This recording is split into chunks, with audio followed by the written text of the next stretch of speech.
I mean, vaccines work a little bit, but really the best way to prevent COVID-19 or long COVID in the first place is to prevent COVID.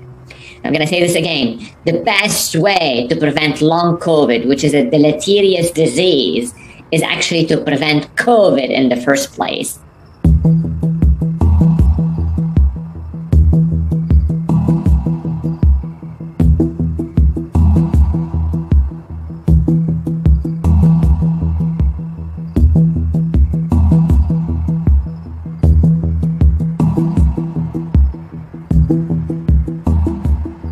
We did not know much about it 2 years ago, but now we know a whole lot more. And we're sort of moving in a direction where we are developing a consensus. Most people, the general definition of long COVID is a sort of symptoms that are happening in the acute phase, that is in the first 30 days of having COVID-19, but then persist, that is, they remain and they linger for a longer time afterwards. In some cases, some patients, some people are developing new symptoms that are linked to the virus weeks or months after the initial infection. What we now know about long COVID, it isn't really just only brain fog and fatigue. In the news, you hear a lot about brain fog. People are not able to remember things. They cannot read. They cannot sort of write the way they used to write. So that's also under the umbrella term of brain fog.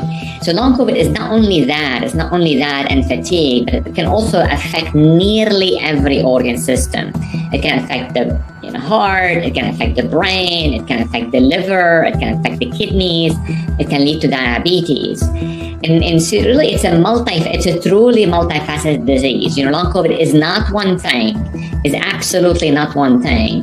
And it really can involve multiple organ systems.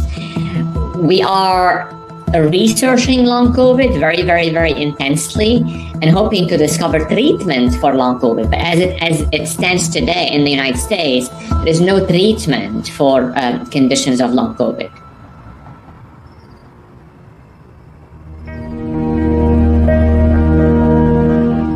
So there are several hypotheses. One of them is really the persistence of the virus in pockets inside the body where the immune system cannot access them. We call those immune privileged sites. And the idea there is that some people are not able to fully 100% clear the virus, and they retain very, very, very small quantities or even fragments of the virus in those immune privileged sites, then cascading down to inflammation and organ injury.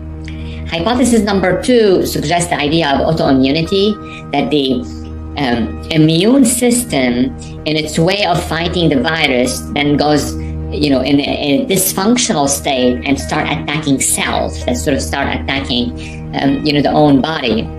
We call that generally autoimmunity. The third and really very important manifestation is really disease in the acute phase, or organ injury in the acute phase that doesn't heal quite well or quite right, then subsequently sort of lingers on for several weeks, several months afterwards. And the fourth and last hypothesis is that of microbiome dysbiosis. Within us, there's a lot of bacteria sort of living on us and within our guts. And the idea is that infection with SARS-CoV-2 might disturb that microbiome and then subsequently provoking a disease state.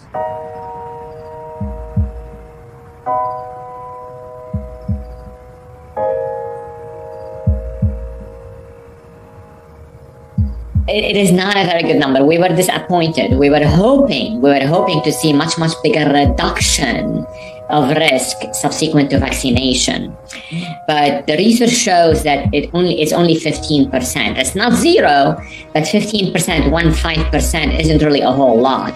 What this tells us, that vaccines are working some, but we cannot rely on them as the sole strategy to prevent the long-term consequences of having COVID-19 infection. That in addition to vaccines, we need additional layers of protection, perhaps, continued masking, continued public health measures to reduce to the extent possible the risk of infection, risk of transmission, et cetera. And then vaccine could be an additional layer in people who are already infected. So vaccines alone are not going to be a good strategy to prevent the long-term consequences of SARS-CoV-2 infection.